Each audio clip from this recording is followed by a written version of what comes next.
Magandang hapon mga idol. May vlog naman ako idol. Kanina nabili ko din kanina to sa Honda. Yan o. Honda. Yung panto sa motor ko mga idol. Brake shoe. Yan o. Brake shoe.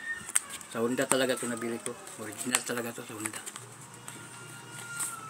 Ang halaga nito 400 plus ata yun. 470, 400. Yan. Basta ganun pa sa yan. Kasi yung motor natin wala na, mahina ng preno, kaya kailangan tayo magpalit ng yung brake shoe, kasi para iwas din si bako lang ma-aksidente tayo, hindi talaga maiwasan natin yan. Para pag preno natin sa daan, pag biyahe tayo, makapit yung natin, gulong preno, makapit yan. So, bukas natin ngayon busy pa tayo kasi may pasok. Bukas hindi off natin. Galing pa ito sa sa kanto, tatak dito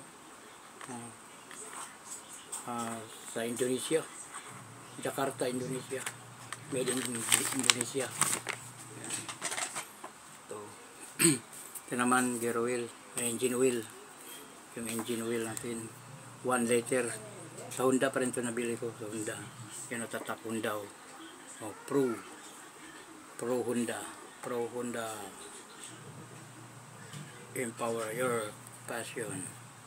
Tapos 10W30 1 ml to mga idol. Ito mga idol, 1 mm 1 litro. Ito ilagay natin doon sa motor natin. 800 naman yun, bawasan natin to 200 ml, bawas ito 200. Yan. Tapos ito naman gear oil, sa Honda pa rin ito mga idol, kasi yan gear oil yan scooter gear oil ang tatak yan, Honda.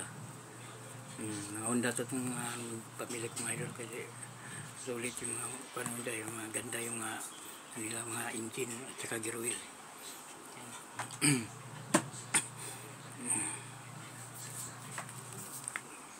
Sige mga idol, hanggang dito lang yung video ko.